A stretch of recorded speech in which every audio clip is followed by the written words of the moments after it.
Israel ഒരു പെൺകുട്ടിയെ മോചിപ്പിച്ചു കൊണ്ടിരുന്ന ഒരു വീഡിയോ ഇപ്പോൾ ഏറെ ശ്രദ്ധേയമായിരിക്കുകയാണ്.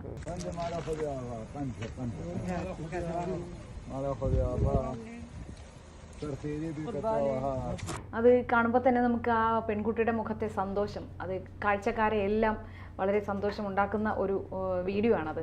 അതിന്റെ കൂടുതൽ വിവരങ്ങൾ ആ വീഡിയോ ഇപ്പം വലിയ രീതിയിൽ പ്രചരിക്കുന്നുണ്ട്. പറഞ്ഞ പോലെ ഭയങ്കര സന്തോഷം തരുന്ന ഒരു വീഡിയോ.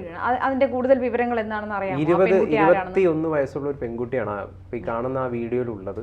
അവളുടെ പേര് ഫൗസിയ എന്നാണ്. മുഴുവൻ പേര് ഫൗസിയ അമീൻ സിദോ. ഈ പെൺകുട്ടിയെ ISIS 2014 കിഡ്നാപ്പ് ചെയ്തതാണ്, തട്ടിക്കൊണ്ടുവന്നതാണ്. എവിടത്തേക്കാണ് തട്ടിക്കൊണ്ടുവന്നതെന്ന് അറിയോ? സിറിയയിലേക്ക്. ഇറാഖിലാണ് ഈ കുട്ടിയുടെ സ്വദേശം. അപ്പം അവിടുന്ന് തട്ടിക്കൊണ്ടുവന്ന് സിറിയയിൽ കൊണ്ടുവന്നു. സിറിയയിൽ നിന്ന് പിന്നീട് ഹമാസിലേക്ക് കൊണ്ടുവന്നു. അതായത് ഒരു ISIS പാലസ്തീൻ ഹമാസ് ഭീകരൻ, ആ ഭീകരനാണ് ഈ പെൺകുട്ടിയെ വിവാഹം കഴിച്ചത്. അയാൾ കഴിഞ്ഞ ഏതാനും മാസങ്ങൾക്ക് മുമ്പ് മരിക്കുകയുണ്ടായി.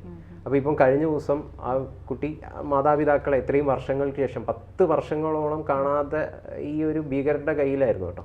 10 വർഷങ്ങൾക്ക് ശേഷം ഇപ്പോൾ ഈ മാതാപിതാക്കളൊക്കെ കിട്ടിയിരിക്കുകയാണ്. ആ വീഡിയോ ആണ് ഇപ്പോൾ ഇസ്രായേൽ തന്നെയാണ് ആ വീഡിയോ പുറത്ത് കൊണ്ടുവന്നിരിക്കുന്നത്. അപ്പം IDFന്റെ ഇസ്രായേൽ ഡിഫൻസ് ഫോഴ്സ്, അതോടൊപ്പം തന്നെ US-ൻ്റെയും ഇറാഖിൻ്റെയൊക്കെ ഒരു സംയുക്തമായിട്ടുള്ള മിലിറ്ററി ഓപ്പറേഷൻ്റെ ഭാഗമായിട്ടാണ് ഈ കുട്ടിയെ രക്ഷപ്പെടുത്തിയിരിക്കുന്നതെന്നാണ് വിവരങ്ങൾ പുറത്തു വരുന്നത്. പ്രധാനപ്പെട്ട ഒരു കാര്യം എന്ന് പറഞ്ഞാൽ ഈ പെൺകുട്ടി യാസിഡി എന്ന് പറഞ്ഞൊരു കമ്മ്യൂണിറ്റി ഉണ്ട് ഇറാഖിൽ. വളരെ പഴയ പുരാതന കാലം മുതലേ ഈ ഇറാഖിൽ ഉള്ളൊരു തനത് ട്രൈബൽ വിഭാഗമായിട്ടാണ് ഇവരെ കൺസിഡർ ചെയ്യുന്നത്. ആ കമ്മ്യൂണിറ്റിയിൽ പെടുന്നൊരു കുട്ടിയാണ് ഇവരെന്ന് പറയുന്നത്. അപ്പോൾ 2014 ISIS സിറിയൻ ഇറാഖ് വാറൊക്കെ ഉണ്ടായിരുന്നല്ലോ.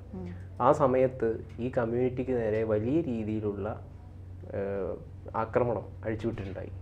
5000-ഓളം ഈ ആളുകൾ മരണപ്പെടുകയുണ്ടായി. നിരവധി പേരെ ഇവർ തട്ടിക്കൊണ്ടുപോയി സെക്സിന് വിധേയമാക്കുകയും സ്ലേവ്സ് ആക്കുകയൊക്കെ ചെയ്തിട്ടുണ്ടായി.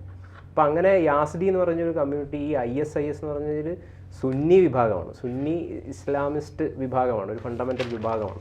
വലിയ രീതിയിലുള്ള അതിക്രമങ്ങൾ നേരിട്ടിട്ടുള്ളൊരു വിഭാഗമാണ് ഈ വിഭാഗം എന്ന് പറയുന്നത്. നമുക്കറിയാം ഇസ്ലാമിൻ്റെ ഒരു വികസനം എന്ന് പറയുന്നത്, ഇസ്ലാമിൻ്റെ ഒരു എക്സ്പാൻഷൻ, കോൺകർ എന്ന് പറയുന്നത്, അതിനിടയിൽ ഇത്തരം രീതിയിലുള്ള പല പ്രദേശങ്ങളിലുള്ള തനത് ട്രൈബൽ ഇൻഡിജീനിയസ് കമ്മ്യൂണിറ്റികളെയൊക്കെ ഒന്നിക്കൽ മതം മാറ്റി ഇവരുടെ പക്ഷത്ത് കൊണ്ടുവരിക അല്ലെങ്കിൽ ഇവരെ ഇല്ലാതാക്കി കളയുകയോ ചെയ്യുന്നൊരു അവസ്ഥ ചരിത്രത്തിന് പറയാനുണ്ട്. അപ്പോൾ അത്തരം രീതിയിലുള്ള അതിക്രമങ്ങൾ നേരിട്ടൊരു കമ്മ്യൂണിറ്റിയാണ് ഇറാഖിലെ ഈ കമ്മ്യൂണിറ്റി എന്ന് പറയുന്നത്. അതായത് ഇവരെ ഈ ക്രിസ്തു, ജൂത, ഇസ്ലാം വിഭാഗക്കാർ ഇവരിൽ ആരോപിക്കുന്നത് ഇവർ സാത്താൻ ആരാധകർ എന്നാണ് ഇവരെ കുറിച്ച് പറയുന്നത്. അതുകൊണ്ട് തന്നെയായിരിക്കും ഇവർ ഇത്രയധികം പീഡനങ്ങൾ സഹിക്കേണ്ടി വന്നതും അവഗണന സഹിക്കേണ്ടി വന്നത്.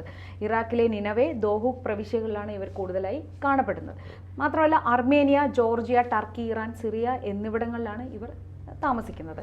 1990-കളിൽ ഇവർ ജർമ്മനിയിലേക്ക് ഇവർ താമസം മാറ്റിയിട്ടുണ്ടും എന്നും റിപ്പോർട്ടുകളുണ്ട്. അതായത് ഈ യസീദി മതത്തിന്റെ വേരുകൾ പണ്ട് തൊട്ടേ ഉള്ളതാണ്.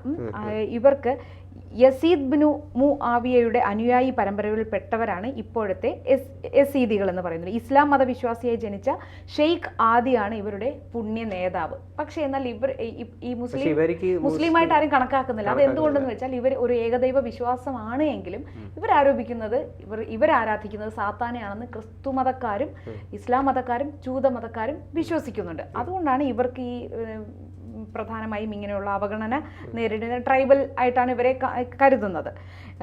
സൊറാസ്ട്രിയൻ മതത്തോട് സാമ്യമുള്ള ഒരു മധ്യപൂർവേഷ്യൻ മതവിഭാഗമാണ് യസീദി. കുർദിഷുകാരാണ്. ഇറാഖ്, സിറിയ, തുർക്കി അതിർത്തിയിലാണ് ഈ വിഭാഗം പ്രധാനമായും വസിക്കുന്നത് എന്നും പറയുന്നുണ്ട്.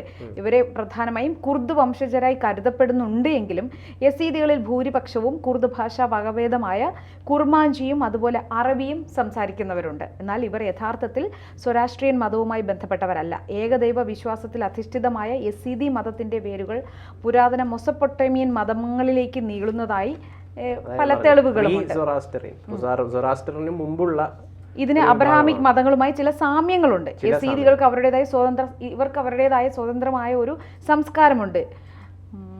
ഇറാഖിലെ നിനവേ ദോഹ്, നേരത്തെ പറഞ്ഞതുപോലെ ഇറാഖിലെ നിനവേ ദോഹ് പ്രവിശ്യകളിലാണ് ഇവർ കൂടുതലായും താമസിക്കുന്നത്. യസീദികൾ ഏകദൈവ വിശ്വാസികളാണ്. ചില സ്കോളേഴ്സ് പറയുന്നത് ഇവർക്ക് ഈ വേദിക് റിലീജിയനുമായിട്ട് ബന്ധമുണ്ട്. കാരണം ഈ ഇറാഖിന് വലിയൊരു ചരിത്രം പറയാനുള്ള ഒരു നാടാണല്ലോ, ഒരുപാട് വലിയ സിവിലൈസേഷന്റെ നാടാണ്. അപ്പോൾ ഈ വേദം പോലുള്ള സംസ്കാരമൊക്കെ ഇറാഖിൽ നിന്നാണ് വന്നതെന്നുള്ള ഒരു വാദമൊക്കെ ഉണ്ട്. അപ്പോൾ ഇവർക്ക് അവരുമായിട്ടൊരു ബന്ധമുണ്ട് എന്നൊക്കെ പറയുന്നുണ്ട്. അപ്പോൾ എന്തായാലും ഇസ്രായേലിന്റെ ഭാഗത്തു നിന്നുള്ള ഏറ്റവും മനോഹരമായിട്ടുള്ള ഒരു ദൗത്യമാണ് ഇപ്പോൾ. അതായത് 4 മാസമായി ഇസ്രായേൽ ഈ പെൺകുട്ടിക്ക് വേണ്ടിയിട്ട് തെരച്ചിൽ നടത്തുന്നുണ്ടായിരുന്നു. അതിനൊടുവിലാണ് ഇപ്പോൾ US, ഇസ്രായേൽ, ഇറാഖ് ഇവരെല്ലാവരും കൂടെ ചേർന്നിട്ടുള്ള ഒരു ജോയിന്റ് ഓപ്പറേഷനിലാണ് ഈ പെൺകുട്ടിയെ തിരിച്ചെടുക്കാൻ കഴിഞ്ഞത്. അപ്പോൾ ഇസ്രായേൽ ഇസ്ലാം തീവ്രവാദത്തിനെതിരെയുള്ള ഒരു പോരാട്ടത്തിനിടയിൽ ഇങ്ങനെ ചില മനോഹരമായ കാഴ്ചകൾ കൂടി ലോകത്തിന് സമ്മാനിക്കുന്നുണ്ട്. ഇപ്പോഴും ഇസ്രായേലിൽ നിന്ന് തട്ടിക്കൊണ്ടുപോയ 103 ആളുകൾ ഇസ്രായേലികൾ ഇപ്പോഴും ബന്ധിതരായിട്ട് ഹമാസിന്റെ പക്ഷത്ത് കയ്യിൽ തന്നെ ഉണ്ട്. എനിക്ക് തോന്നുന്നു ഇറാൻ ഇപ്പോൾ തുടരെ ഇസ്രായേലിന് നേരെ ആക്രമണം അഴിച്ചു വിടുമ്പോഴും ഇസ്രായേൽ കനത്ത തിരിച്ചടി നടത്താതെ വാണിംഗ് കൊടുക്കുകയാണ്. നിങ്ങൾ പ്രതീക്ഷിക്കാത്ത തരത്തിലുള്ള ഒരു ആക്രമണമായിരിക്കും ഇനി ഞങ്ങളിൽ നിന്നുണ്ടാവുക എന്ന് വാൺ ചെയ്യുമ്പോഴും ഇസ്രായേൽ കടന്ന് ആക്രമിക്കാത്തതിൻ്റെ ഒരു പ്രധാന കാര്യം ഈ ബന്ദികളെ തിരിച്ചു കിട്ടണം എന്നുള്ള അവർ ഓരോ ജീവനും അത്രയും വില കൊടുക്കുന്നുണ്ട് അവരുടെ സ്വന്തം പൗരന്മാർക്ക്. അതുകൊണ്ടായിരിക്കാം ഈ ഒരു കടന്ന് കയറിയുള്ള ആക്രമണം ഇസ്രായേൽ നടത്താത്തത് എന്നാണ് നമുക്ക് അനുമാനിക്കാനുള്ളത്.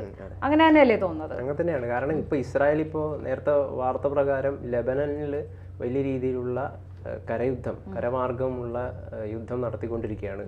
നിരവധി ഗ്രാമങ്ങൾ, 25ഓളം ഗ്രാമങ്ങൾ ഇപ്പോൾ പിടിച്ചടക്കിയിരിക്കുന്നു. ഈ നേരത്തെ തന്നെ ബെഞ്ചമിൻ നെതന്യാഹു പറഞ്ഞതാണ്, ചൊവ്വാഴ്ച വലിയ മിസൈലുകളൊക്കെ ഇറാൻ വിട്ടല്ലോ, ഇതിന് നിങ്ങൾക്ക് വേണ്ടിയിട്ടുള്ള പ്രതികാരം ഞങ്ങൾ ചെയ്തിരിക്കും, മറക്കില്ല എന്ന് ബെഞ്ചമിൻ നെതന്യാഹു പ്രതികരിച്ചിട്ടുണ്ട്. അപ്പം ഇസ്രായേൽ ഒരു കാരണവശാലും, കാരണം ഇസ്രായേൽ പ്രതികാരദാഹികളാണ്, പ്രതികാരം ചെയ്യാണ്ട് അവർക്ക് ദയ എന്ന് പറയുന്ന സാധനമില്ല, മുച്ചൂട് മുടിക്കുക എന്നുള്ളതാണ് ഇസ്രായേലിൻ്റെ ഒരു പ്രധാന ദൗത്യം. അപ്പം അവരതിപ്പോൾ ചെയ്തുകൊണ്ടിരിക്കുകയാണ്. ലെബനനിൽ ഇപ്പം കയറി കുറേ അധികം ഗ്രാമങ്ങൾ പിടിച്ചടക്കിയിട്ടുണ്ട് എന്നുള്ളൊരു വാർത്ത പുറത്തു വരുന്നുണ്ട്. അല്ല, ഹിസ്ബുള്ളക്കെതിരെ ഇസ്രായേലിന്റെ ഈ നീക്കങ്ങളിൽ എല്ലാ ലോകരാജ്യങ്ങളും ഞെട്ടിത്തരിച്ചിരിക്കുകയായിരുന്നു. എന്ന് വെച്ചാൽ ഈ പേജർ ആക്രമണങ്ങൾ തുടങ്ങിയപ്പോൾ തന്നെ എല്ലാവരും ഞെട്ടിപ്പോയായിരുന്നു ഇസ്രായേലിന്റെ ആ ഒരു കാരണം ഇസ്രായേൽ ആക്രമണം നടത്തുമ്പോൾ നേരത്തെ ഗാസയിലെയും പലസ്തീൻ്റെ കാര്യം പറയുമ്പോൾ തന്നെ ഈ ഭീകരരെ ആക്രമിക്കുമ്പോൾ അതിന് കൂടെയുള്ള മറ്റ് നിരപരാധികളായ ജനങ്ങൾ കൂടി കൊല്ലപ്പെടുന്നു എന്നുള്ളതായിരുന്നു ലോകരാജ്യങ്ങളെല്ലാം ഇസ്രായേലിനെതിരെ ബ്ലെയിം ചെയ്തിരുന്ന ഒരു കാര്യം. പക്ഷേ ഈ പേജർ ആക്രമണം വന്നപ്പോൾ അതിൽ നിന്ന് ഇസ്രായേലിന് ഒരു മോചനം കിട്ടി. കാരണം പേജർ ഉപയോഗിക്കുന്ന തീവ്രവാദ ബന്ധമുള്ളവർ മാത്രമാണ് തെരഞ്ഞെടുക്കപ്പെട്ട് കൊല്ലപ്പെട്ടത്. അപ്പോൾ അതുകൊണ്ട് തന്നെ ആ ഒരു ഇതിൽ നിന്നും ഇസ്രായേൽ മോചിതരായിരുന്നു. പക്ഷെ ഇപ്പോൾ ഈ ഗാസയിലെ ഹമാസിൻ്റെ ഏകദേശം എല്ലാം ഒതുക്കി കഴിഞ്ഞപ്പോഴായിരുന്നു ഹിസ്ബുള്ളയുടെ ഭാഗത്തു നിന്നുള്ള ആക്രമണം ഉണ്ടായത്.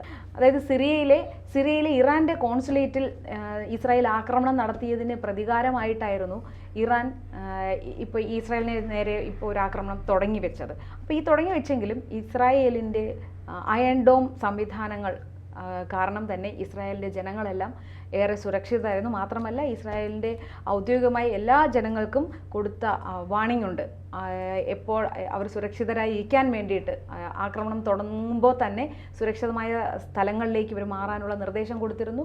അപകടനില കഴിഞ്ഞതിന് ശേഷം മാത്രം പുറത്തു വരാൻ അവർ നിർദ്ദേശം നൽകുന്നു. നെതന്യാഹു തന്നെ നേരിട്ട് വീഡിയോ സന്ദേശങ്ങൾ ജനങ്ങൾക്കായി നൽകിയിരുന്നു. അപ്പോൾ അതിൻ്റെ ഭാഗമായി തന്നെ ഇവർ എപ്പോഴും സുരക്ഷിതരായി തന്നെ ഇരിക്കുന്നത് കൊണ്ട് ഇറാൻ്റെ ആക്രമണങ്ങളൊന്നും ഇസ്രായേലിനെ വലിയ രീതിയിൽ ബാധിച്ചിട്ടില്ലെങ്കിൽ കൂടി ഇപ്പോൾ ലെബനിലേക്ക് കടന്നു കയറി നടത്തിയ ആക്രമണത്തിൽ 8 സൈനികരെ, ചെറുപ്പക്കാരായ 8 സൈനികരെയാണ് ഇസ്രായേലിന് നഷ്ടപ്പെട്ടിട്ടുള്ളത്. എന്നാൽ പോലും ഇപ്പോൾ വീണ്ടും ഇസ്രായേൽ പൂർണ്ണ സജ്ജമാണ് ഇറാനെതിരെ എന്നല്ല, ഹിസ്ബുള്ളക്കെതിരെ നടത്താനുള്ള ആക്രമണത്തിന് ഇസ്രായേൽ എപ്പോഴും തയ്യാറാണ്. തെക്കൻ ലെബനിലും ബെയ്റൂട്ടിലും പേജർ പൊട്ടിത്തെറിച്ചതോടെയാണ് ഹിസ്ബുള്ളക്കെതിരായ ആക്രമണം ഇസ്രായേൽ ആരംഭിച്ചതെന്ന് പറയാമെങ്കിലും ഹിസ്ബുള്ളയുടെ പേജറുകൾ വഴി സമാനമായ സ്ഫോടനങ്ങൾ ആരംഭിച്ചതിന് ഒരു ദിവസത്തിന് ശേഷം ഇസ്രായേലുമായുള്ള പിരിമുറുക്കം രൂക്ഷമാക്കി. ലെബനനിലെ ആരോഗ്യ മന്ത്രാലയം ആദ്യം ഒരാൾ മരിച്ചതായും 100-ലധികം പേർക്ക് പരിക്കേറ്റതായും ആണ് റിപ്പോർട്ട് ചെയ്തിരുന്നത്. അത് കഴിഞ്ഞ് കൊല്ലപ്പെട്ട ഹിസ്ബുള്ള അംഗങ്ങളുടെ ശവസംസ്കാര ചടങ്ങിന് സമീപം ഈ പേജർ ആക്രമണത്തിന് ശേഷം ആ ശവസംസ്കാര ചടങ്ങിൽ വെച്ചാണ് വീണ്ടും പൊട്ടിത്തെറികൾ ഉണ്ടായത്. അപ്പോൾ ഇതോടെ തന്നെ ഹിസ്ബുള്ള പൂർണ്ണമായും ഭയപ്പെട്ട് കഴിഞ്ഞിരുന്നു. അതിനുശേഷമാണ് ഹിസ്ബുള്ളയിലുള്ളവർ തന്നെ ഈ ഇസ്രായേലിൻ്റെ ചാരസംഘടന മൊസാദിൻ്റെ അംഗങ്ങളാണ്, മൊസാദിൻ്റെ ആൾക്കാരാണ്, ഈ ഇറാൻ്റെ സീക്രട്ട് സർവീസിൽ മൊസാദിൻ്റെ ചാരന്മാർ കടന്നു കയറിയിട്ടുണ്ട് എന്നുള്ള വിവരവും ഇപ്പോൾ ഹിസ്ബുള്ളയെ ഏറെ ഭീതിയിൽ ആഴ്ത്തിയിട്ടുണ്ട്. അതുകൊണ്ട് തന്നെ ഇപ്പോൾ ഇസ്രായേലിനെതിരെ അവർ ആക്രമണങ്ങൾ നടത്തുന്നുണ്ട് എങ്കിൽ പോലും ഈ ഹിസ്ബുള്ള പൂർണ്ണമായും ഭയപ്പാടിൽ തന്നെയാണെന്ന് തന്നെയാണ് നമുക്ക് മനസ്സിലാക്കാൻ പറ്റും.